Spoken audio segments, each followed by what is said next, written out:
Welcome to regular வீட்டு சமையல்.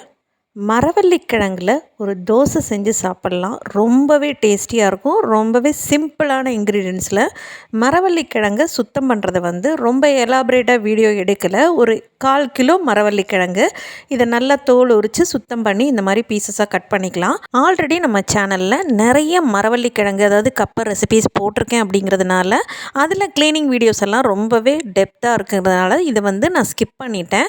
இந்த மாதிரி கட் பண்ணிவிட்டு சென்டரில் இருக்க நரம்பை மட்டும் எடுத்துக்கலாம். வீடியோஸ் பார்த்தீங்க அப்படின்னா கப்பை புட்டு, கப்பை புழுக்கு, பால் கப்பை, மரவள்ளிக்கிழங்கு வடை, இந்த மாதிரி நிறைய நான் அப்லோட் பண்ணியிருக்கேன்.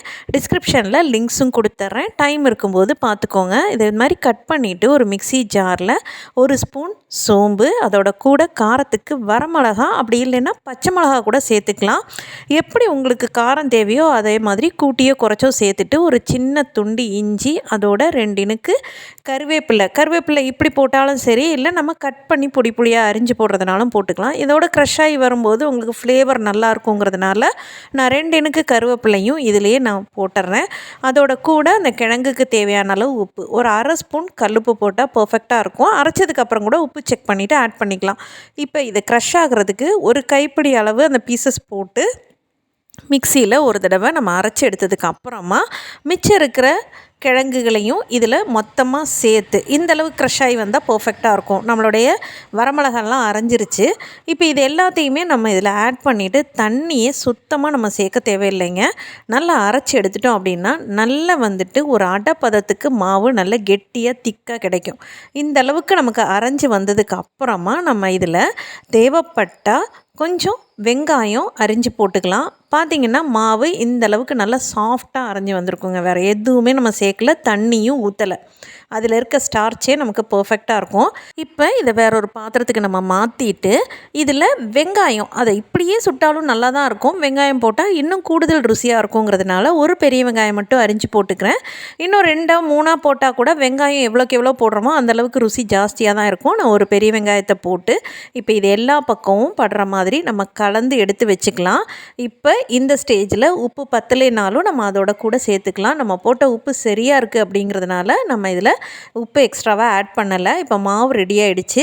அடுப்பில் தோசைக்கல்லை வச்சு கல் நல்லா சூடானதுக்கப்புறம் லைட்டாக தண்ணி தெளிச்சிட்டு ஒரு துணி இல்லை டிஷ்யூ வச்சு நம்ம தொடச்சிட்டு கல்லை மீடியம் ஃப்ளேமில் வச்சிடலாம். புதுசாக தட்டுறவங்களாக இருந்தால் ஒரு இலையில் எதுவும் தட்டி இதுக்கு ட்ரான்ஸ்ஃபர் பண்ணிக்கோங்க. இல்லை நம்ம கல்லில் லோ ஃப்ளேமில் வச்சு தட்ட முடியுங்கிறவங்க டைரெக்டாக கல்லில் வச்சு இந்த மாதிரி தட்டிக்கலாம். எவ்வளோ மெலிசாக நம்மளால் தட்ட முடியுதோ அவ்வளோ மெலிசாக நம்ம தட்டிட்டு இதுக்கு தேவையான அளவு எண்ணெயை விட்டு மினிமம் ஒரு 2 நிமிஷம் மீடியம் ஃப்ளேமில் வெந்து வந்ததுக்கு அப்புறமா நம்ம இதை திருப்பி போட்டுக்கலாம்.